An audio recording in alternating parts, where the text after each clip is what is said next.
नमस्कार दोस्तों, मैं दीपक शर्मा अंग्रेश आपका स्वागत करता हूं द लीगल चैम्बर में। अब दोस्तों, आज की वीडियो में मैं ऑनरेबल सुप्रीम कोर्ट की एक काफी बड़ी जजमेंट आप सभी लोगों के लिए लेकर आया हूं। देखिए दोस्तों, अक्सर देखने को मिलता है कि कई बार एक व्यक्ति से छिप छिपाकर कोर्ट में केस फाइल कर दिया जाता है और सबसे बड़ी चीज तो यह होती है कि उस व्यक्ति तक कानो कान खबर नहीं पहुंचती कि उसके खिलाफ कोर्ट में केस चल रहा है और बिना उसको कोर्ट में बुलाए अपने पक्ष में फैसला ले लिया जाता है।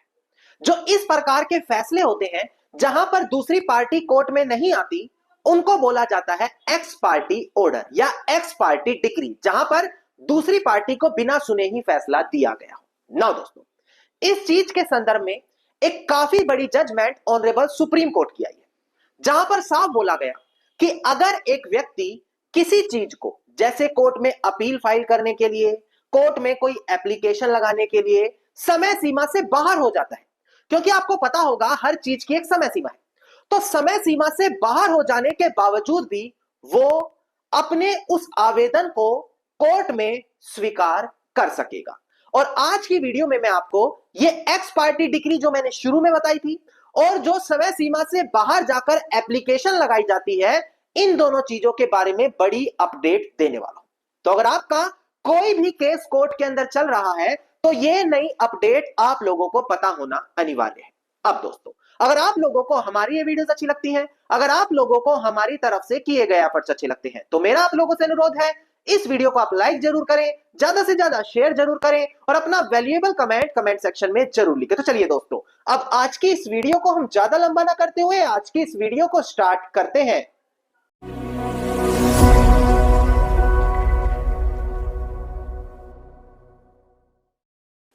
अब देखिए दोस्तों, सबसे पहले वीडियो की स्टार्टिंग में कुछ कानूनी प्रावधान आप लोगों को पता होने अनिवार्य है, क्योंकि हर छोटी से छोटी जानकारी यहां पर आप लोगों को मुफ्त में प्रदान कराना मेरी जिम्मेदारी है। देखिए, अगर आप लिमिटेशन एक्ट 1963 का सेक्शन 3 देखें तो वो कहता है कि अगर आपने कोई चीज समय सीमा के अंदर नहीं करी और समय सीमा निकल जाने के बाद आप कोर्ट में जाते हैं तो आपको बाढ़ कर दिया जाएगा। बाढ़ करने का मतलब आपको रोक दिया जाएगा, फिर आप कोर्ट में अपनी सुनवाई नहीं करा सकते। समय सीमा हर केस में, हर फैक्ट में अलग होती है। जैसे कोई दस्तावेज को आप चैलेंज कराकर कैंसिल कराना चाहते हैं, 3 साल की समय सीमा।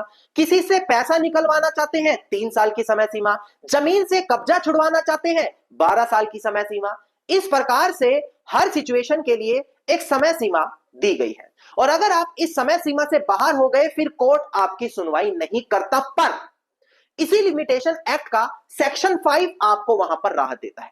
सेक्शन 5 बात करता है कॉन्डोनेशन ऑफ डिले, यानी कि अगर आप देरी हो गई, आप समय सीमा से बाहर निकल गए और आपके पास तब भी कोई जेन्युइन कारण है, आपके पास कोई ना कोई वैलिड रीजन है, तो कोर्ट में सेक्शन 5 के अंदर आप एप्लीकेशन लगाकर अपनी उस देरी को कोर्ट से माफ करवा सकते हैं।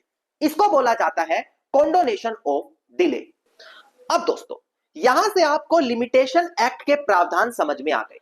अब हम बात करते हैं इसके बाद एक्स पार्टी आदेश के बारे में। देखिए, जब कभी भी कोर्ट में कोई दावा चलता है तो दोनों पार्टियों का कोर्ट में होना अनिवार्य है, पर कई बार ऐसा देखने को मिलता है कि कोर्ट तो अपनी तरफ से बुलाता है पर सामने वाली पार्टी कोर्ट में नहीं आती।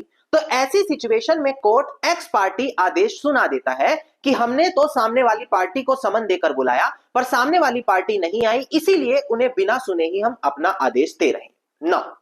जब यह चीज लीगली वैलिड हो, जानबूझकर पार्टी ना आए तब तो ठीक है, पर कई बार देखने को मिलता है कि साठ गांठ करके सामने वाली पार्टी को समन पहुंचाए ही नहीं जाते। कोर्ट में तो दिखाया जाता है कि यहां पर हमने भेज दिया है, सामने वाली पार्टी स्वीकार करने से मना कर रही है, पर असलियत में वो कभी उस पार्टी तक पहुंचे ही नहीं होते और कोर्ट एक्स पार्टी आदेश सुना देती है ना। एक्स पार्टी आदेश होने के बाद उस व्यक्ति की कोई गलती नहीं है जिसको इस चीज की जानकारी नहीं है और वो तो बेचारा धोखाधड़ी का शिकार हो गया ना।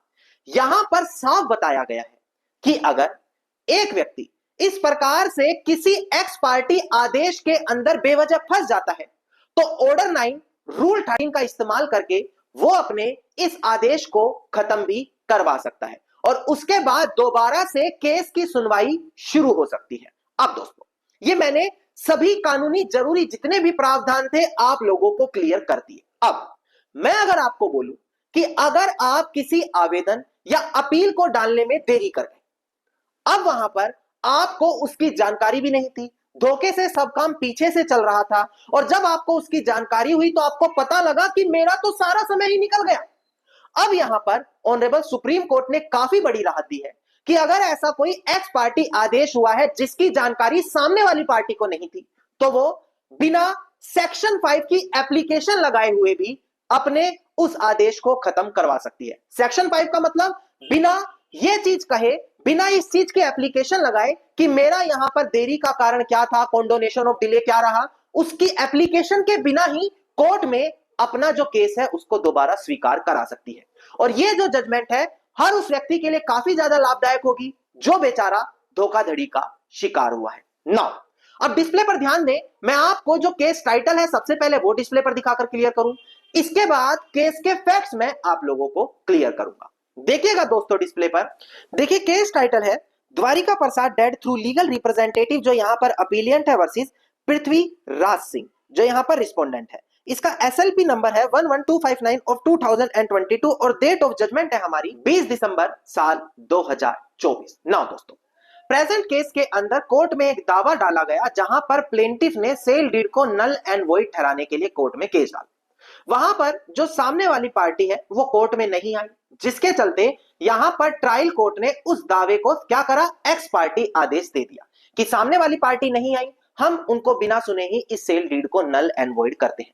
इसीलिए मैं अक्सर लोगों को बोलता हूं कि कोर्ट से कोई भी जब नोटिस आए, समन आए, तो उसको जरूर स्वीकार करें, क्योंकि लोग सोचते हैं हम एक्सेप्ट नहीं करेंगे, केस में कुछ नहीं होगा। केस तब भी चलता रहेगा। देखिए, कोर्ट ने अपना आदेश दे दिया एक्स पार्टी, उसके बाद उस महिला ने 4-5 महीने निकल जाने के बाद कोर्ट में आकर एप्लीकेशन लगाई ऑर्डर 9 रूल 13 कि भाई मुझे इसकी जानकारी नहीं थी और जो ये एक्स पार्टी आदेश हुआ है इसको खत्म किया जाए। अपीलियन कोर्ट ने माना कि महिला जो है पढ़ी लिखी नहीं है, वो अपने एडवोकेट के ऊपर आंख बंद करके विश्वास कर रही थी और एडवोकेट ने उसको ये जानकारी नहीं करी, तो इसमें महिला की कोई गलती नहीं है और ऑर्डर 9 रूल 13 की एप्लीकेशन को स्वीकार करके उस आदेश को जो एक्स पार्टी हुआ था उसको सेट असाइड कर दिया। नाउ ये मैटर आगे अपील होकर ऑनरेबल हाई कोर्ट के सामने पहुंचा। ऑनरेबल हाई कोर्ट के सामने क्वेश्चन रखा गया कि देखो, उस महिला ने सिर्फ एक्स पार्टी आदेश को सेट असाइड कराने का आवेदन दिया, पर कानूनी प्रावधान कहते हैं कि सेक्शन 5 की एप्लीकेशन लगाकर यह चीज कोर्ट में एप्लीकेशन के द्वारा अलग से बताई जाती है कि आप आखिरकार 4-5 महीने लेट क्यों आए हो। जो समय सीमा थी 30 दिनों की वो तो आपकी निकल गई, 4-5 महीने लेट आए हो, उसके लिए सेक्शन 5 की एप्लीकेशन लगाओ, एप्लीकेशन पर बहस होगी, तब डिसाइड होगा क्या इतने दिनों बाद आपकी वो चीज स्वीकार होगी या नहीं।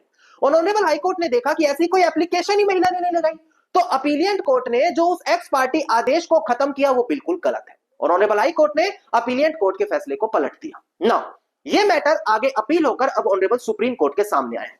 ऑनरेबल सुप्रीम कोर्ट ने यहां पर एक लैंडमार्क जजमेंट का रेफरेंस दिया है। मैं वो लैंडमार्क जजमेंट भी डिस्प्ले पर दिखाकर क्लियर करूं, बड़ी ध्यान से समझिए। देखिएगा दोस्तों, डिस्प्ले पर देखिए केस टाइटल है इसका Bhagmal and others versus Kunwar Lal and others, साल 2010 की जजमेंट है। कोर्ट ने यहां पर यही बोला कि कोई भी अलग से एप्लीकेशन लगाने की जरूरत नहीं है कॉन्डोनेशन ऑफ डिले की, यानी कि सेक्शन 5 की, अगर आप अपनी उस रिस्टोर एप्लीकेशन के अंदर कोई रीजन जेन्युइन बता देते हैं। मतलब कि यहां भी ऑनरेबल सुप्रीम कोर्ट ने कहा कि अगर वो महिला जो सेट असाइड कराने के लिए एक्स पार्टी आदेश के लिए जो अपना आवेदन दे रही थी उसके अंदर एक वैलिड रीजन उसने लिख दिया कि इस वजह से मैं लेट हो गई और कोर्ट को वो रीजन वैलिड लग रहा है, तो ऐसी सिचुएशन में अलग से सेक्शन 5 यानी कि कॉन्डोनेशन ऑफ डिले की रीजन की एप्लीकेशन लगाने की कोई भी जरूरत नहीं है। आप अपने उस एक्स पार्टी आदेश को सेट असाइड कराने के लिए जो आपका आवेदन है उसी में रीजन देकर कोर्ट को सेटिस्फाई कर सकते हो, क्योंकि जुडिशियल सिस्टम जो है, कोर्ट जो है, वो एक व्यक्ति को राहत दिलवाने के लिए बनाए गए हैं, ना कि कानूनी प्रावधान इस्तेमाल करके उनको राहत देने से रोक लगाने के लिए। और यहां पर ऑनरेबल सुप्रीम कोर्ट ने हर उस व्यक्ति को राहत दी है जिनसे छिप छिपाकर कोर्ट से कोई आदेश ले लिया और उनको काफी समय बाद उसकी जानकारी हुई, तो उनको अब यहां पर अलग से ये एप्लीकेशन लगाकर अपना रीजन देने की जरूरत नहीं पड़ेगी कि क्यों आखिरकार हम इतना लेट आए हैं। वो सिर्फ उस आदेश को जो उनके खिलाफ हुआ है उसको सेट असाइड कराने के लिए एप्लीकेशन देकर उसमें रिक्वेस्ट करके अपना रीजन लिख सकते हैं।